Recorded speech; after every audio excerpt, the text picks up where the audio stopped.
because Brian had to reinstall Windows and screwed up his computer and his whole studio. So I had to rewire everything, and we're 3 minutes late, but we're here.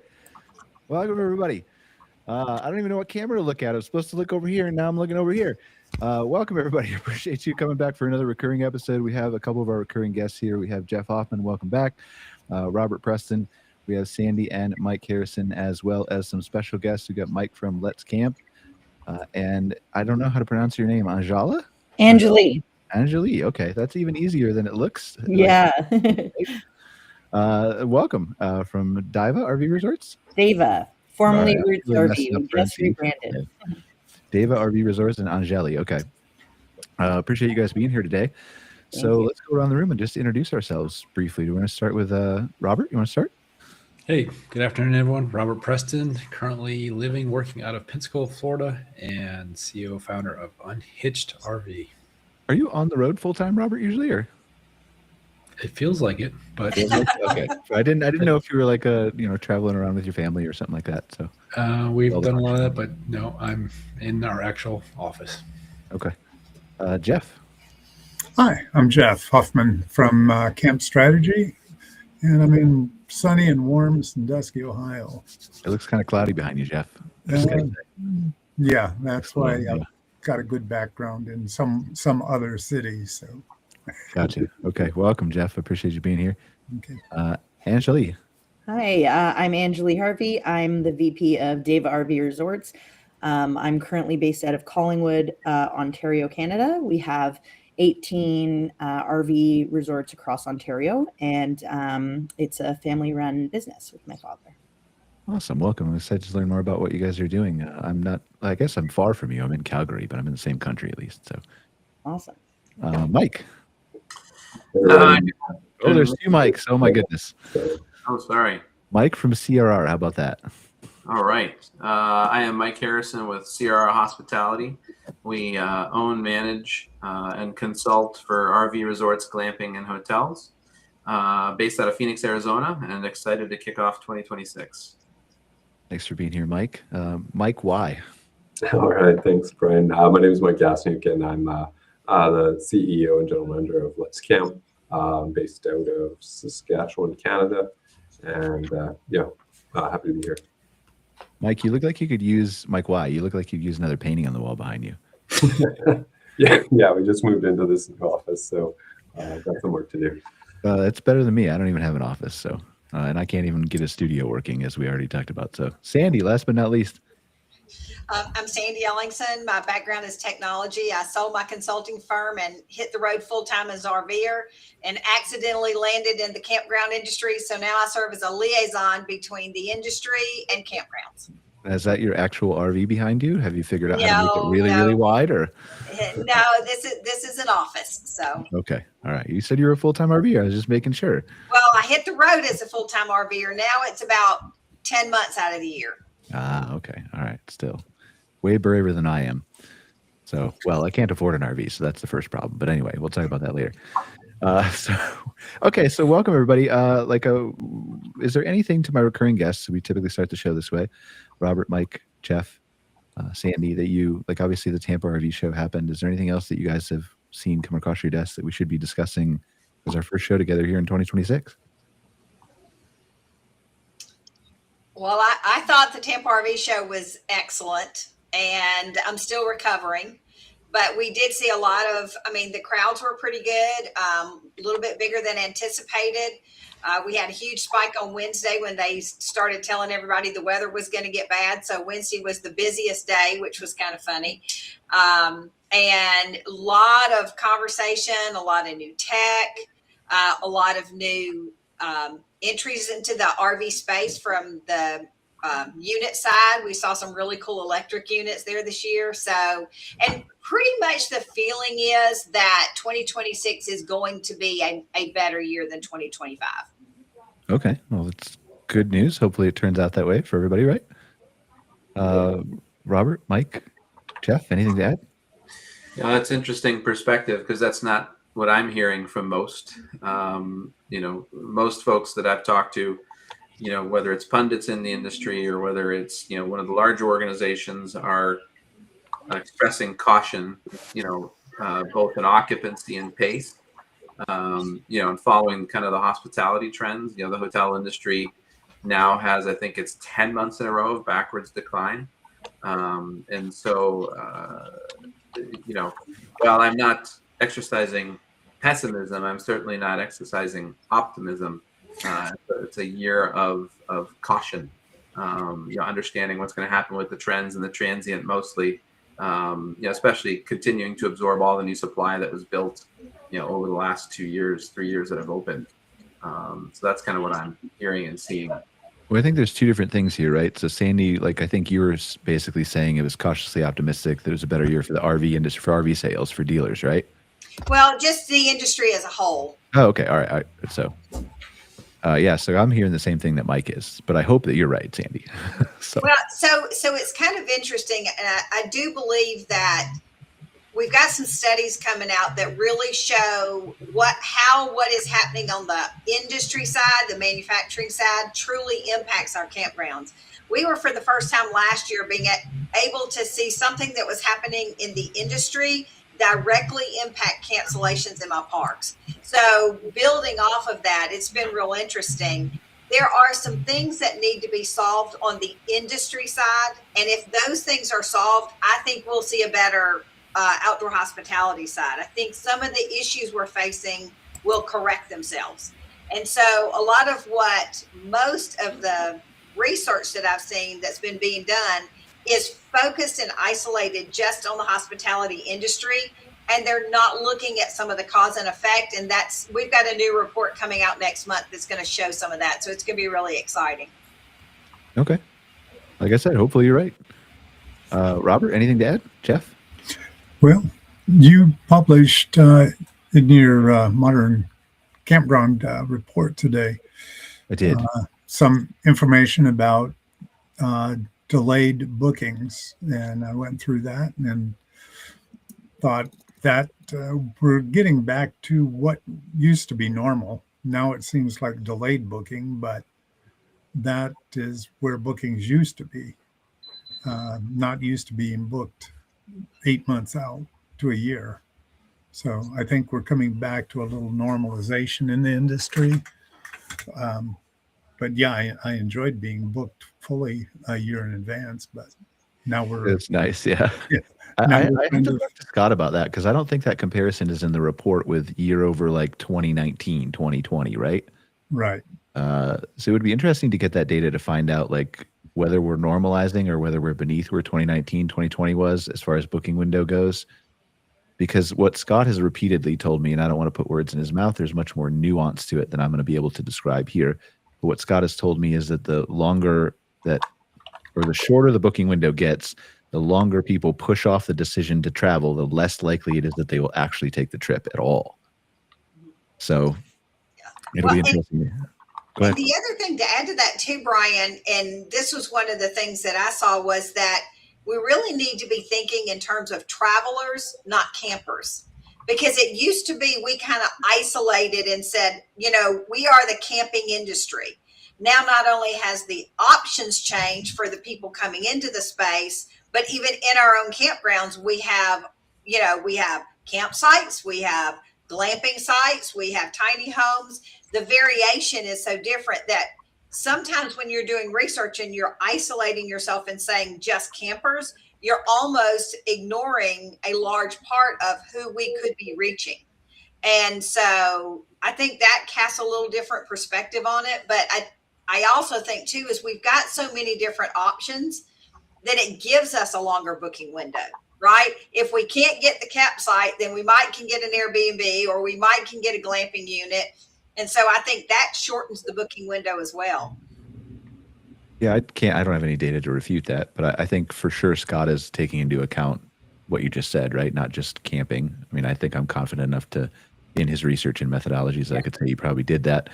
There is some data here. We're going to talk about an outlier later that he showed me as a data point that said 46 to 52% of campers stay in cabins, as an anecdote. So it's almost like a break-even split between RVs and cabins, glamping, accommodations, right? So I thought that was an interesting statistic. I haven't had a chance to dive into him with it on where what the specifics were behind that, but I thought that was pretty interesting. It goes to your point of it's more than just campers, right? Exactly. Yeah. And of course I keep, I am biased, but Scott is in a whole nother category as far as I'm concerned, as far as researchers. And then there's this whole glut of stuff that comes out by other people that is framed to make everything look well. Right. And so I always take it with a grain of salt, but the average person doesn't necessarily do that. Yeah, there's a lot of interesting data out there. We'll leave that there, right? Exactly. So, Robert, anything new on your side? Yeah, I would say there's two things. One, which is an encouraging side of it, is that there seems to be a lot more conversations about how to bring the industry together, from all the way from the supplier to the OEM to the dealer to the park owner.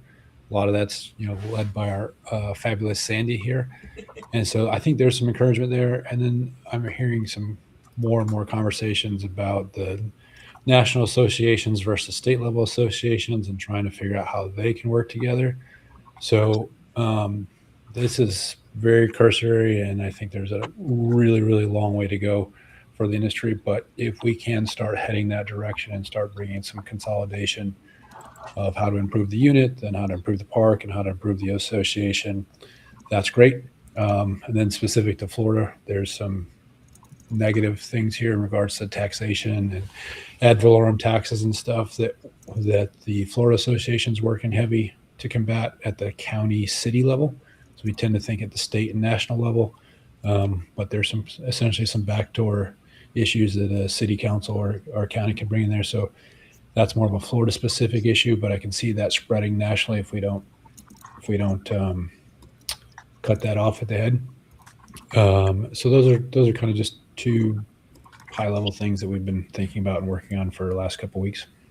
Yeah, it's really interesting. Like it was one of the things that surprised me when I moved to Canada, coming from the United States, is that all their associations up here are not the same, but they all very closely work together. Like the board of the Canadian Camping and RV Association has board members from RVDA of Canada, from Go RVing, from the RV Manufacturers Association. They all work so closely together. And so I think there's definitely a benefit to trying to do something like that in the States. And I think it's been tried before. I don't have intimate knowledge about what didn't get us all the way there. Jeff probably does. Jeff, you wanted to talk about associations too. We were talking about normalizing RV sales. Do you remember way back when the States used to work with National? I just wanted to throw that at you, Jeff. Have fun with that. Oh, thank you. It wasn't that long ago that we did work together, but it was never a smooth operation. Some states it was, some weren't. And most people know that the OHI organization broke out and is now independent of the states. So we are the national organization, and then for campground owners, and then there's state associations for the campground owners. Florida combined with another state, Colorado, Ohio, Pennsylvania. A lot of states have their own organizations, and they're all good. And they should work together, and that is one of the main goals we're looking at, is to reform some connections between OHI and the states and get it so we're working together. There's projects that will work for both of us. There's projects we do on the national level. So, I was in a good position when it broke up. I was president of the Ohio Association and also sat on the board. I remember. Yeah. How do you think, like, give me an idea of how this best works to bring the states and national together in your mind? Obviously not speaking for OHI or not speaking for any state association, just Jeff's idea. My idea is to start with quarterly reports that we can go to not only the public but the states, and start opening up the lines of communication, because that's the best start, is if we can start communicating with all of the associations and asking them what they need from us instead of telling them what we needed. So trying to bring those relationships back in through communication, I think is where we start. There's things that we can offer as a national group that they can't do as a state group. And then we're always looking for new amenities that we can add that will help people.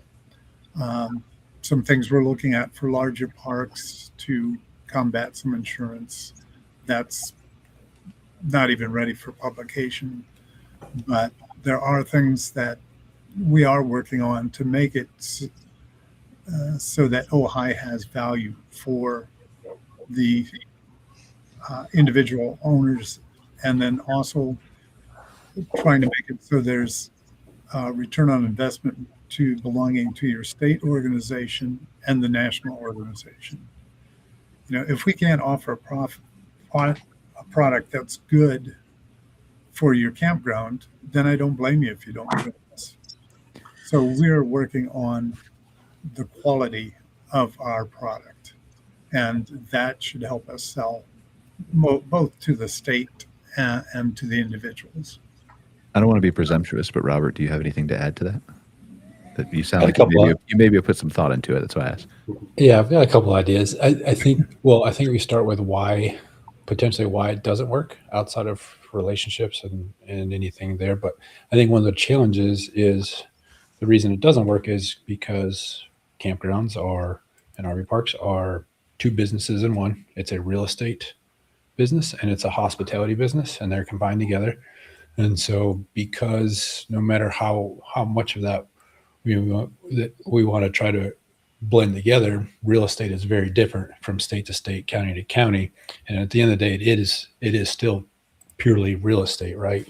And real estate has a lot of issues. And so when we try to tackle an issue that is for the industry, well, if it's real estate, then that means something totally different for me in Florida or a county, so Alabama, so on and so forth. So I think this is not a perfect solution, but we have to then start by categorizing what we're trying to solve. Does it need to be solved at a state level, or can it be solved at a national level? Is it a real estate type problem, taxes, insurance, so on and so forth? Or is this a hospitality type problem where maybe at a national level, it does make sense to tackle?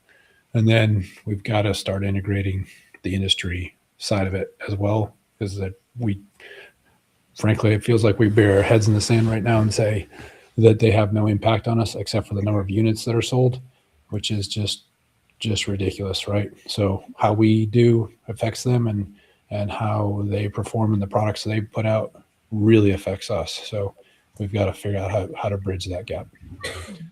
Mike, do you have any thoughts coming from Arizona? Or? Well, I think absolutely, and speaking to Jeff in terms of, where do we align? And I think advocacy is probably the single biggest and most important part. The National Association has so much more leverage, awareness, access than the state associations do. And, just looking at the recent, Credit Card Commission Act that, hopefully is about to pass, it's been 3 to 4 years in the making, constant visits to DC by the national, but they also need the help from the locals, to get it done. And so this most recent one last week, and some of you may have seen President Trump's comments on it.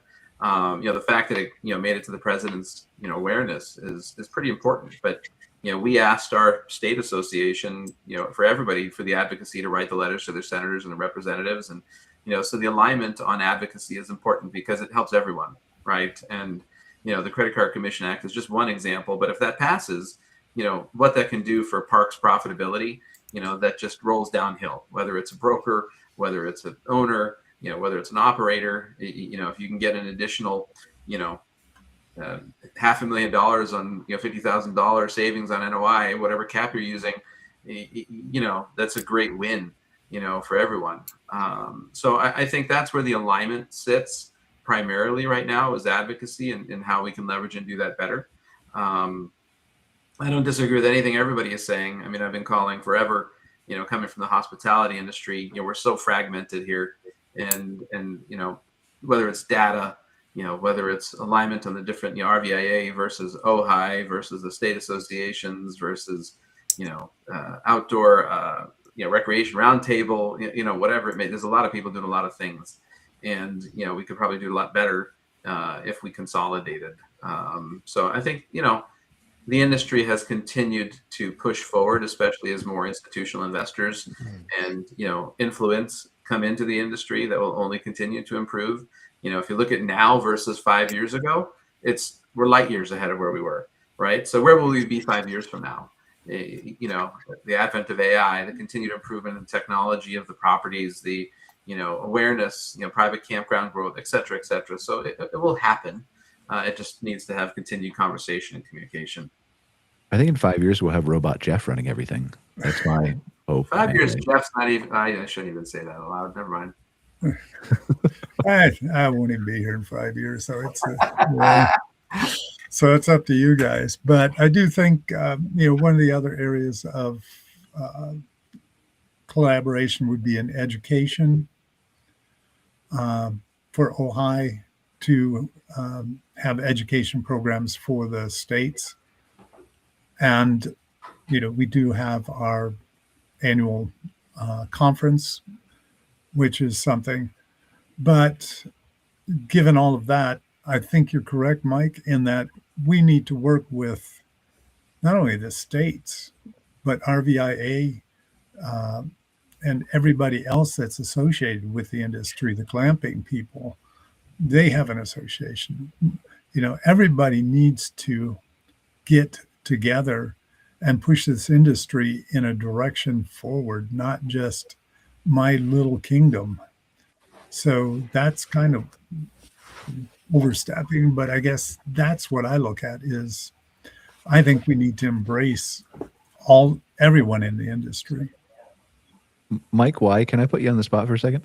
And I'll preface it and I'll start it by saying, I'm just curious what you think, coming from Canada, from the associations all kind of being more tied together, to now you're coming down as a supplier and exhibiting at some of the shows in the United States, glamping show. I think you were at Ojai too, weren't you? Yeah. Yeah. So I'm just curious what you think of that, because from a supplier standpoint, and I'll give my perspective first, just because I don't want to throw you under the bus and not be willing to do it myself, right? I think it's incredibly hard to manage. I would love to support every one of these state associations wherever we can, both financially and doing business with them and speaking and exhibiting and doing, but it's almost like there's so many places to go register for trade shows and keep up with dates and keep up with paperwork and keep up with deadlines. And I've got a team of 30 people, but I don't have a dedicated person who can manage all the trade show logistics. It's just not. So that's kind of where I'm coming from. I'd love to have some kind of synergy where I can support an organization that divvies up the funds and supports, I don't know. Obviously that's maybe pie in the sky, right?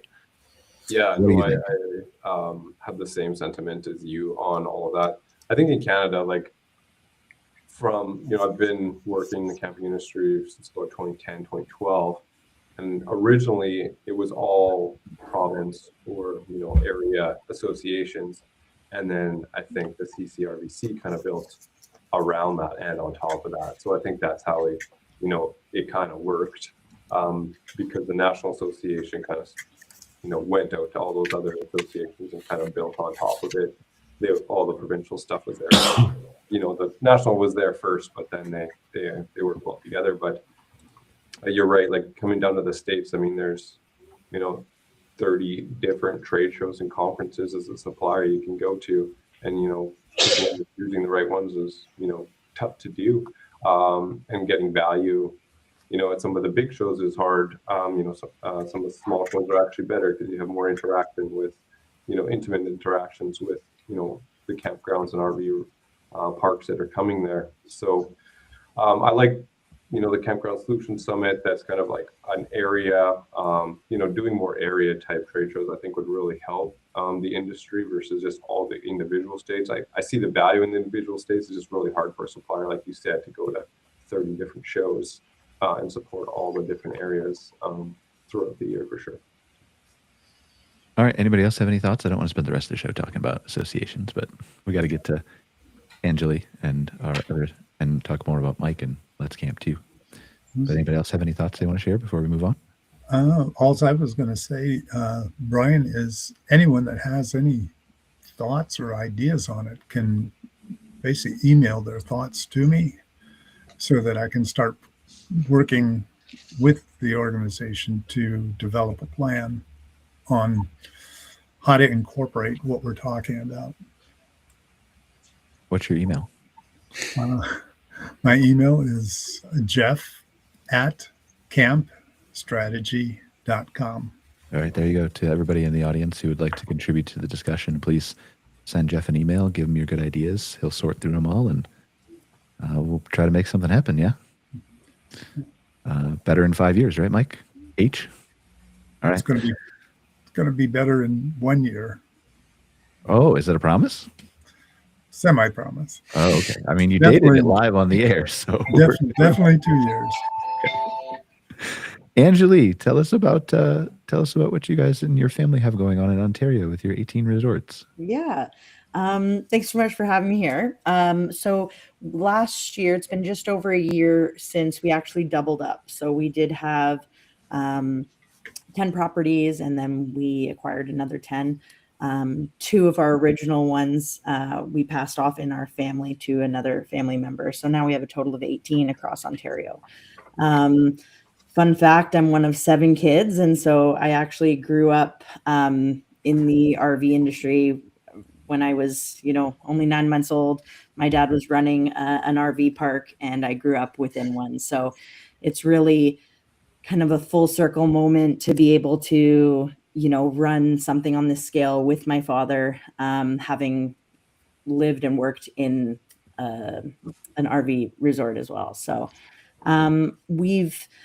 we're all over Ontario. And so because of that, it's been interesting to try to set up things while maintaining kind of that family run dynamic. I think that's something that really differentiates us, because once you get to 18 different parks, you're seen, whether or not, you run that or run that way, you're seen as a very corporate entity, which, although we are a corporation, we really pride ourselves on maintaining that family run dynamic. And that's something that's been really special to us. So we're actually just over 1 week today, actually, for our rebrand. We were Roots RV Resorts and brought it all together under a new heading, Deva RV Resorts, which is kind of really special to us. It means fate or destiny, and kind of coming full circle with being over 30 years in the industry, and this being honoring our family journey.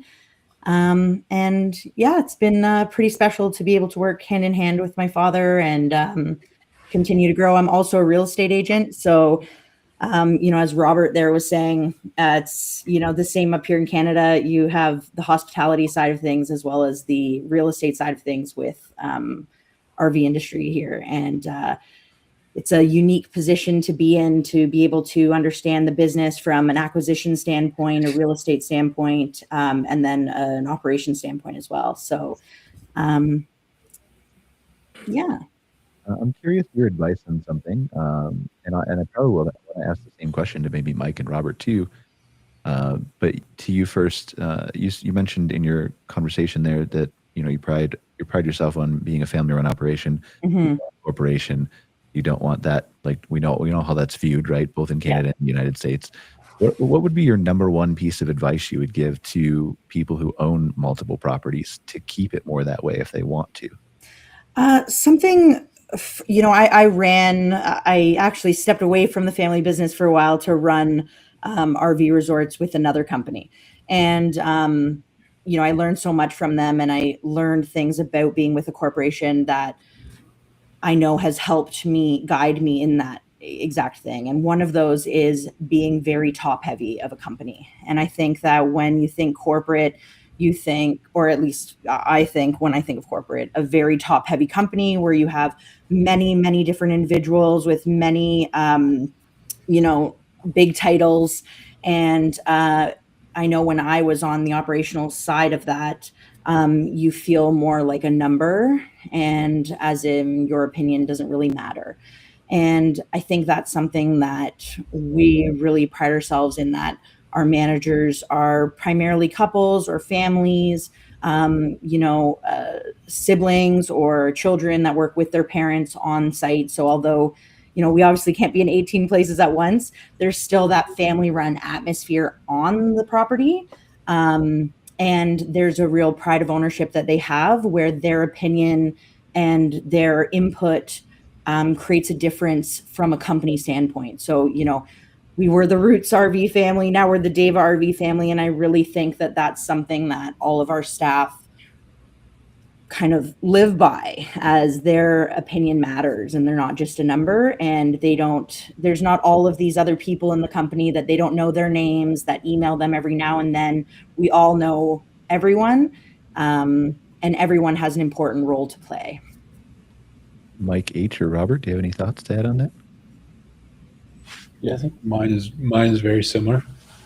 There is a constant gravitational pull to the corporate side of it, right? That you it's a battle, as the leader of a company, to not allow the company to turn into a headquarter-based company, a corporation. It's really hard to do, because everything that is done differently or wrong at the property level, the easy solution is, well, let's just standardize it. Let's just make it a policy, or let's just make it a home office type of role or job or duty.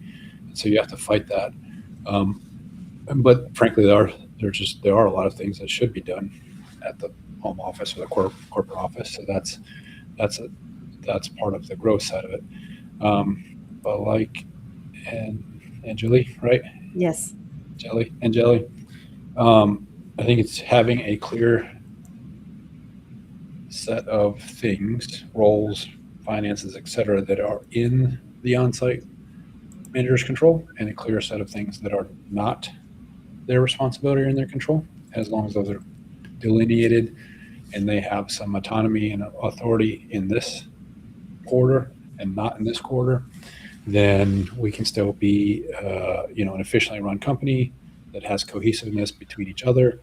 And, it makes fundamental sense from a finance perspective, and doesn't doesn't start to feel like McDonald's, right? It's still, every park has its own culture, has its own people, has its own hospitality, right? It has its own sense of what that park is, even though maybe the back end is more structured than your typical one-off park. For sure. It would be interesting, I think, to get some data on how many people who come to an unhitched RV or a CRR hospitality property, or a corporatized property, so that actually realize that they're part of a corporation and it's not just named an unhitched RV. They've got a good sense, because they can see that things are standardized or professional, or, in our communication, our app, clearly says CRR hospitality on it, but, to answer your question, it's something that's very intentional for us that we focus on. From a cultural standpoint, we're very careful. It's so easy. I've been part of one of the largest hospitality companies in the country, and it can become a we versus they being corporate, or us versus they. And, at CRR, we focus on we, right? And we intentionally don't call ourselves the home office or corporate. We call ourselves the leadership team. And it's something that, it's important to us. We've been named the top employer in the state of Arizona 3 years in a row. And our culture is what drives us. It's, what makes us us.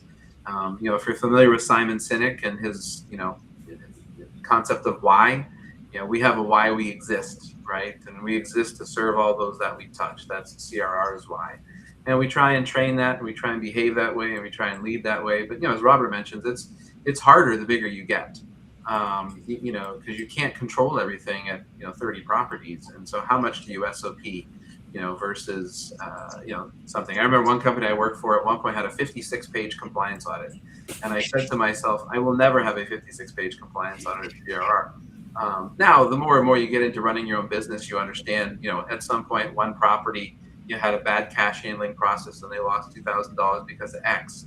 Well, then we got to put a cash policy in place. But then another one, has a bad receivable, and you had to write off X amount of dollars. Okay, we got to put an AR policy in place. You have to find that balance of standardization to protect the business versus SOPing everything.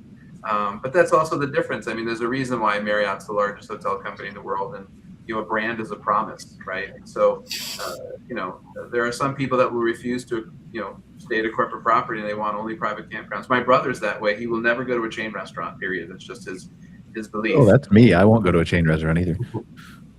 Yeah, well, maybe we won't go to Like chain. if it's got like 3 locations, like, right, then it's tiny. But if it's like got 10, 20, 30 in different provinces and states, no, I won't go to it. Yeah.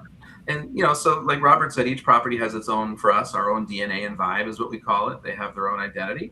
And most people probably have no idea we're a CIRA property, but, we're intentionally making sure that our brand is a promise, and you can expect things like Canine Corner at every single one of our properties. And that's, something that we're going to deliver that's a proprietary differentiator. So it is a balance of not corporatizing it, but also making whatever property we do a promise to the customer that we're working with and the associate. I mean, it's both sides. To all 3 of you who own and operate multiple properties here, Angele, Mike, and Robert, do you see a lot of loyalty who they will come and experience Unhitched or CRR or Diva, and they will then go to another one of your properties based on that experience? Yeah, I think we definitely do. And also we've experienced a lot of people who, as soon as we purchased, especially a year and a half ago, purchased everything, they were like, oh my gosh, it's not a new corporation coming in. And, I think that a lot of people stayed, when there's a sale of a property, there's people that come and go. And we didn't actually lose too many people because we were a family corporation. And, I think that's something, there's the benefits of a chain and a corporation, but making sure that you, like Mike was even saying, keep that culture and differentiation and vibe at each park is super important. We definitely do have people now, especially now that we've kind of built our brand a little bit more over the last year and a half than we have before, wanting to travel around Ontario and go around to our other parks. So something that, earlier you guys were talking about vacancy and just the health of this industry, and it's something that I think is on all of our minds always, and something that we're doing to fuel that and create, this momentum of people going and visiting all of our parks, as well as we're looking at different membership options to utilize some of our sites that maybe aren't being used as much, promote the transient overnights, and get people to see the brand and, promise, like Mike was saying as well, that the brand gives at each of our other parks across Ontario. So I know we've definitely seen that, and it's continued to grow as we've grown as well. What do you think your outlook is, Angele, for 2026? Are you excited? Are all the Canadians going to stay home with us again, or? I'm kind of unsure a little bit. So we have, it was an interesting perspective. Sandy was saying earlier about having so many different options and people, staying the length that people are booking is shorter because there's so many options. So we have campsites. We also have lodging. We have seasonal sites, which are the majority of our sites. So 6-month occupancy. And we have extended seasonals where it's, more of a longer term stay, not year round, but allows them to stay longer as more of a year round cottage. And we have more vacancy than we have in previous years. But we've also had a lot more inquiries and site visits and bookings for overnight than we have in previous years as well. And I think that, since COVID, I'd be interested in seeing those stats to 2019 as well, to see what today is from before COVID, because, things have changed a lot since then. And I think that when we look back year to year, it makes us, I think, more nervous than we have to be. We are seeing a lot, our analytics and our bookings and whatnot are better than they were last year. So at the same time, so I'm excited and hopeful, and we have some different things in the works to try and make things a little more affordable, because I think overall across all industries, affordability is one of the biggest factors. And so one of the things we're very close to launching is a trailer rent back program. So for our seasonal guests that stay a little longer, and to try to work with our sales division and bring in some new RVs we're going to be launching something where units that are 5 years of age or newer are able to join another program where we do a profit share and we rent it on their behalf, to not only bring in lodging in some of our resorts where we may not have it, but allow people to kind of rent their sites through us, rent their units through us, so we can monitor who's coming and going, and then do a profit share. So it makes it a little more affordable, and hopefully we'll bring in some more people to upgrade their units, as well as maybe decide to stay another season or two when it maybe wasn't something that originally was affordable to them any longer.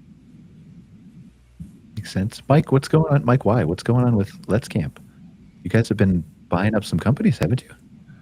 Yeah, we've definitely spent some time expanding into the U.S. over the last couple of years, and that's come through a couple of acquisitions and just spending some time at a lot of the U.S. Conferences and trade shows, just getting our name out there and expanding into different areas of the U.S. Along with that, we also launched like a marina software program called Let's Boat. So this year, we'll spend a little bit of time marketing and promoting that and learning the needs of marina operators as well. A lot of the campgrounds we work with, not a lot, I mean, let's say 30% also have either a small marina or a large marina at their properties. So being able to service both of those very well, was something that we identified as a need, and being able to do it all in one platform is important to these campgrounds. I mean, other than that, I think, so far for the year to date, what we're seeing anyways is things are kind of like flat compared to last year, like, about the same for booking and reservations for analytics. And I think campgrounds in Canada are cautiously optimistic. And then the US ones are, still waiting to see what Canadians are going to do, if they're coming down or not. So yeah, lots happening, and we're excited for the year ahead. As you expand into the United States market, what do you think your biggest opportunity is when you look at some of the competition? Like, what do you think would differentiates you? Where are you going that you think everybody should consider Let's Camp for?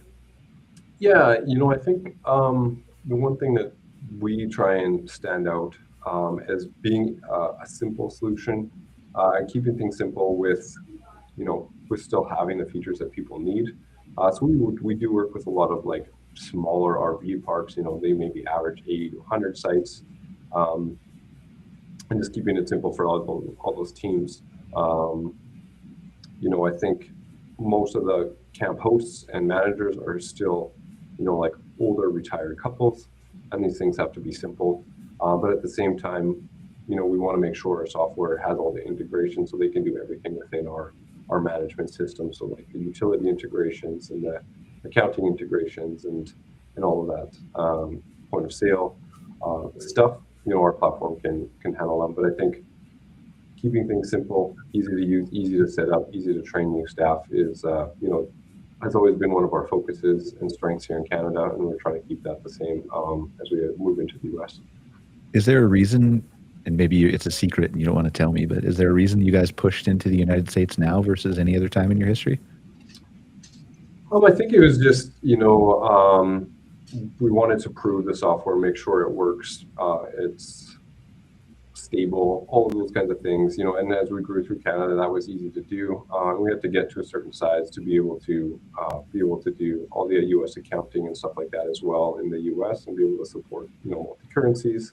So I think it was just kind of like a scale and size thing. I don't think there was really, a push into, or like a deciding factor why now.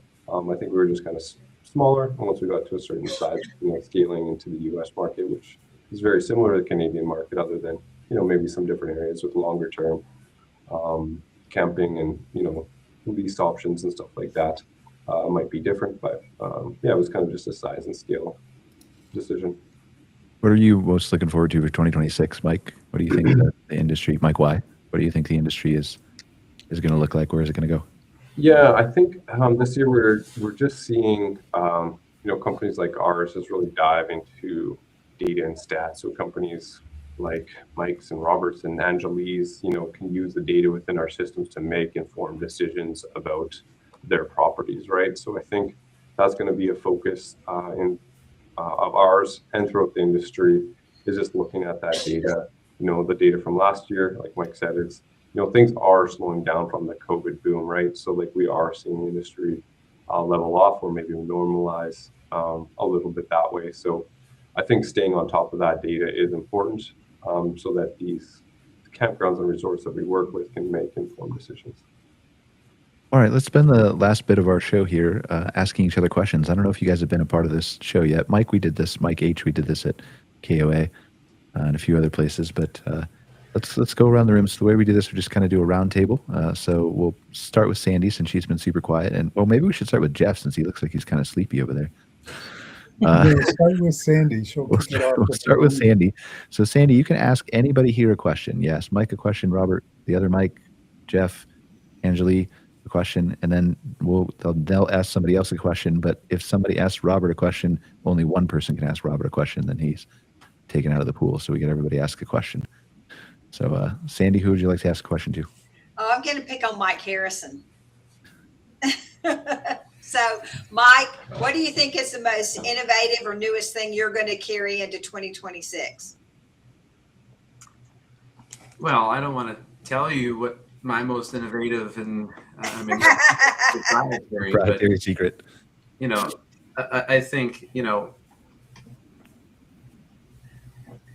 to not leverage AI in your business in some form or fashion, whether it's a customer experience, an associate experience, a data experience, efficiency experience. I think you're leaving effectiveness, deliverable money on the table.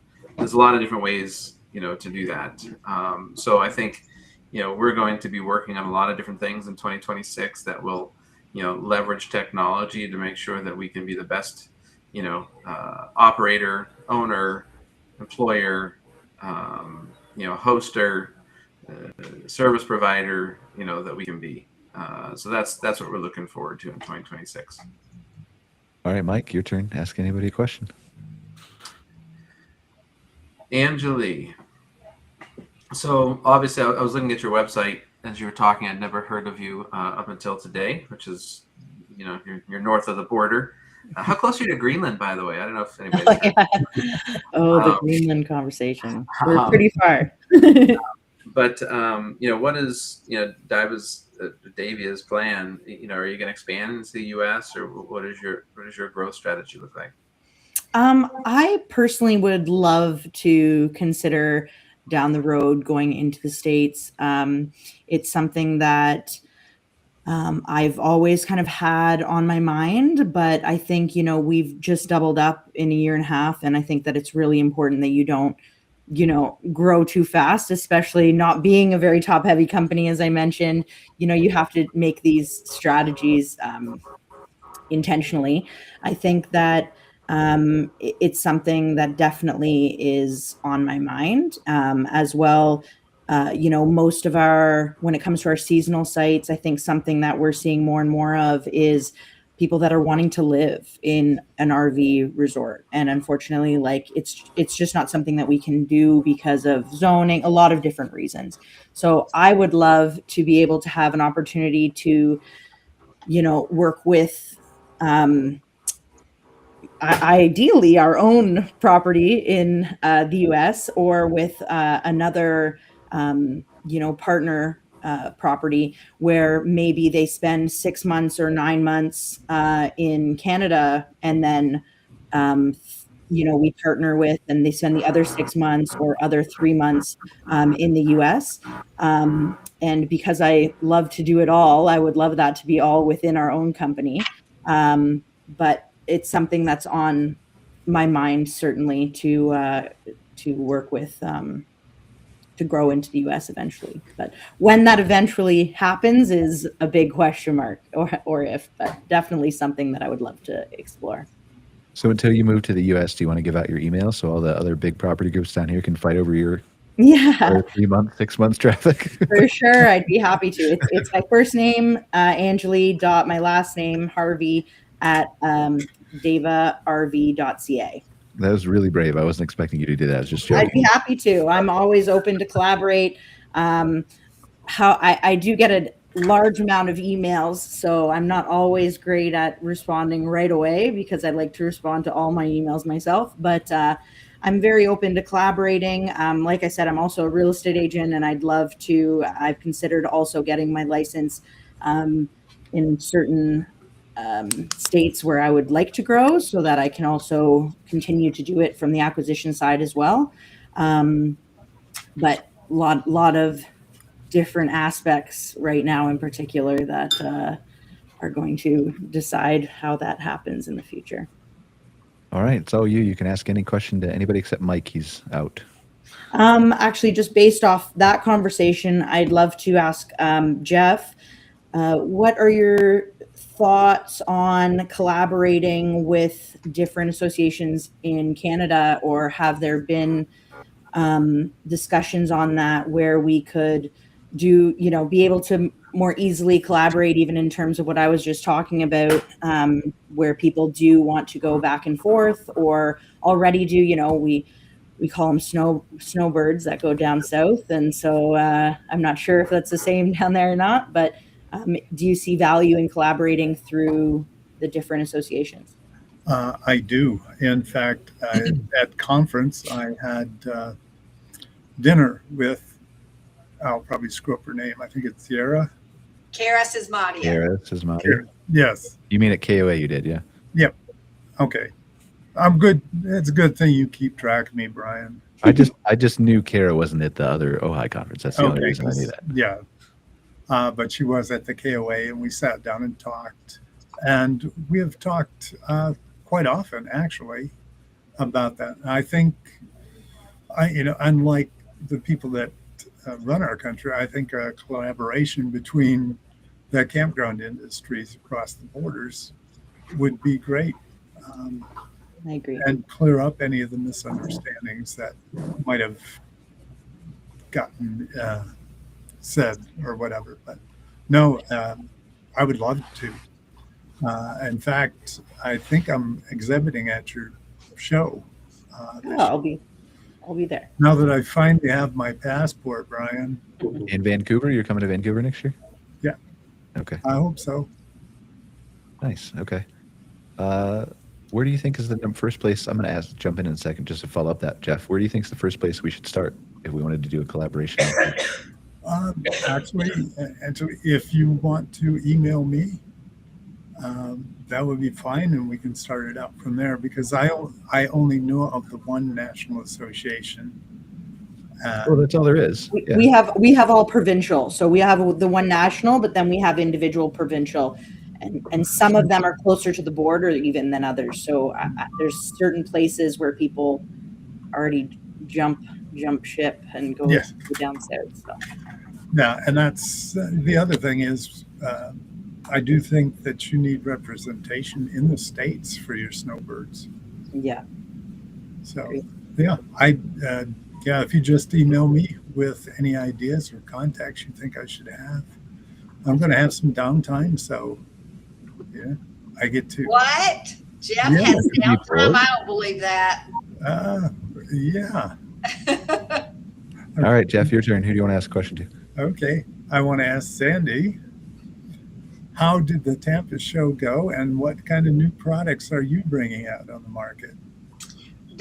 This Tampa show went very well. A lot of my time at the Tampa show was working specifically on what Bob was talking about, is better collaboration between the industry and the campgrounds. And actually, I'm super excited to announce that we have our first pilot starting on February 1st at one of Bob's parks. So we will be having a fully certified on-site technician on premise at his park, scheduling services, whether it's warranty or maintenance or aftermarket installs, as well as bringing in some really cool new retail stuff, which will be the pilot. One of my goals in all this is not only to connect both the industry with the campgrounds, but to create ancillary income for a lot of our parks, because with occupancy down, the ancillary income means a lot to parks. And so this is going to be a way of bringing those two together. And we hope to roll it out to at least 50 parks this year. Will it be easier in 5 years when we have 10,000 robot Jeffs running around that can download the RV tech thing in their head and just repair all the RVs? There's some interesting things coming, Brian. I can't wait to show you. I just want to say, it would be fascinating if they all look like Jeff. That's what. Yeah. Yeah, I would make them a lot prettier than me. Sandy, your turn to either Mike Y or Robert. I already asked a question. Oh, you did? She started. Oh, you did. Okay. All right. So you started. So Robert, do you want to ask Mike a question? Then Mike can ask Robert a question. I guess that's where we're at. Sure. Nice to meet you, Mike. Obviously, AI, a huge part of it. Where do you see it? How are you using it in regards to developing your product? Do you have talked to some other developers, I guess, and the idea is that a lot less developers, a lot more or QC, where in the past it used to be a lot more developers and one or two QCs that could process the development side of it. And now that's kind of swapped. So I was curious if you're seeing the same thing and how you're using it. Yeah, that's a great question. AI has definitely made development a lot easier for our team. We're a small, lean team, and AI has helped us kind of grow and expand quickly in that way. You know, our developers are using AI to expedite their, release of features and all that kind of stuff. But we're also using it in data and analytics and reporting. So just having, AI tools being able to analyze the data in the database and just outputting ideas that we wouldn't have normally had, accountants or data analysts would have had to spend weeks and months analyzing, now can be done in the matter of, 5 to 10 minutes by AI. So data analysis is definitely the big one. And then just optimizing the experience of the camper and the campground as well. We utilize AI support within our company, and it's amazing how quickly questions can be answered, in human-like fashion by AI nowadays. So, campground has a question about how to use our tool or anything like that. So, all right, Mike, back at Robert. Oh. Yeah, Robert, you mentioned that RV resorts are also intertwined with real estate, and they're kind of like two different businesses in one. I guess, how do you see those two kind of industries working together better moving forward? Obviously you need to buy land and then put hospitality on it. Is there any tools or processes that can help that experience? Yeah, good question. I think from the real estate side of it, we're always fighting a little bit of an uphill battle in that most municipalities, most people don't really want a campground or RV park next to them until it's there, and then they'll use it and they enjoy it and have fun and so on and so forth. But the development of those is very, very difficult. So certainly if we could find a way to educate city and county is where we're, I think, dropping the ball. The state and national level, we have associations for, but we forget that the first roadblock we face, or sometimes the first threat we face, is typically at a city or county level. So, and then, difficulty there is any given state has 60, 70, 80 counties, and then you have 5 or 6, 10 municipalities outside of that. So it is a daunting challenge, but